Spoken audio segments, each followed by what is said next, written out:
Professor Zelthora adjusted her crystalline spectacles, her four eyes gleaming with academic excitement as she addressed the packed lecture hall at the Galactic Institute of Historical Studies.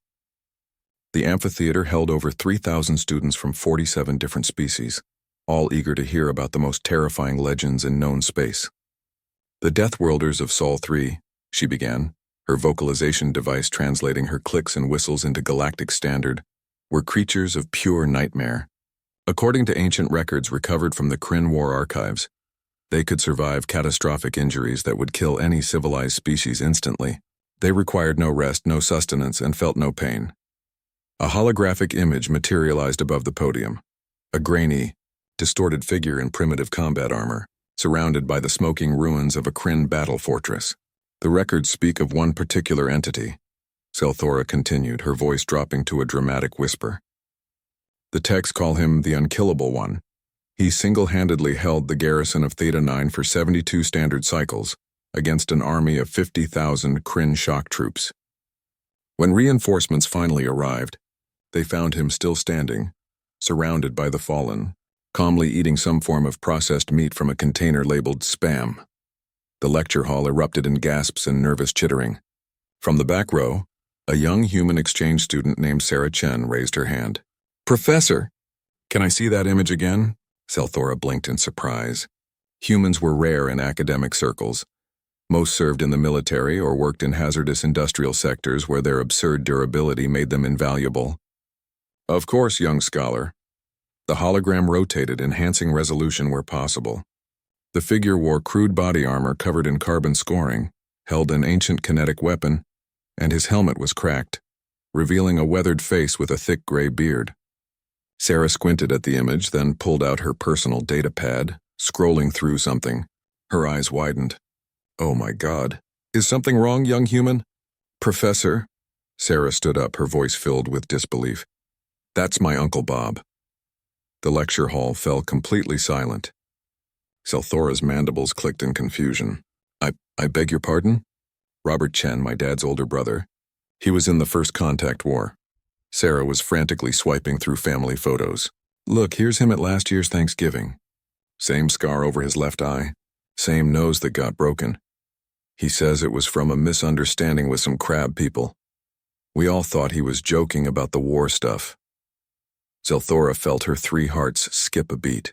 "Young scholar, you were telling me that one of the legendary Deathworld war gods is your uncle, and he is alive?"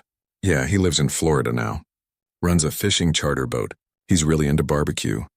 Sarah pulled up a photo of a smiling, gray-bearded man holding a massive fish, wearing a shirt that read, "Kiss the Cook."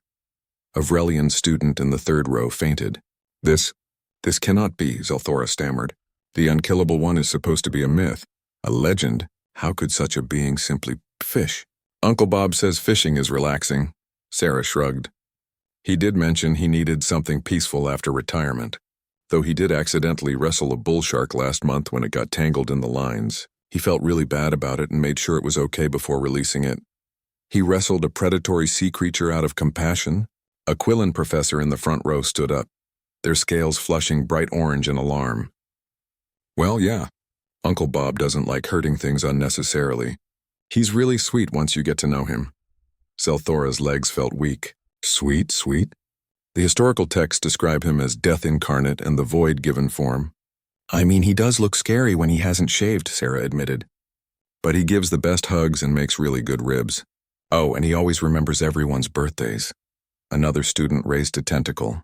"The texts say the Unkillable One once survived being buried under a collapsed building for 4 days without supplies."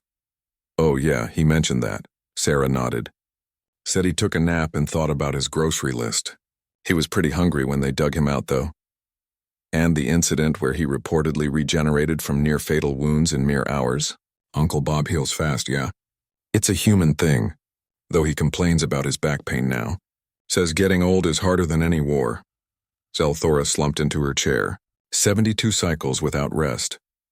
"He had coffee," Sarah explained, as if it were the most normal thing in the world.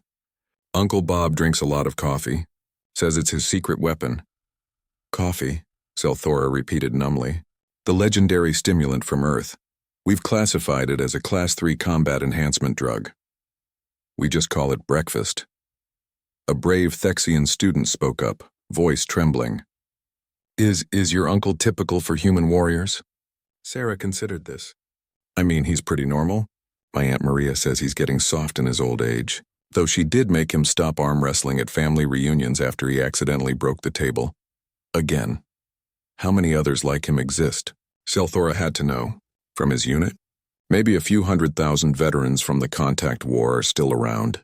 Most of them are retired now. My neighbor Mr. Rodriguez was in the same battalion. He teaches kindergarten. The lecture hall descended into chaos.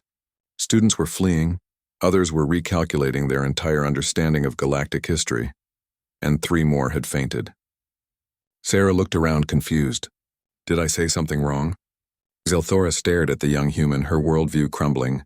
You're telling me that hundreds of thousands of these living weapons are simply integrated into human society? Teaching children? Fishing? Making barbecue? Well, yeah. Where else would they be? The professor's vocalization device struggled to process her next words. And this doesn't concern your species? Sarah smiled. Why would it? They're just regular people. Besides, you should taste Uncle Bob's ribs before you judge. He's entering a competition next month. As the lecture hall continued its descent into pandemonium, Zelthora made a mental note to revise her entire curriculum, and perhaps, just perhaps, accept Sarah's invitation to her next family barbecue. She had a lot of questions for Uncle Bob, and she really wanted to try those ribs.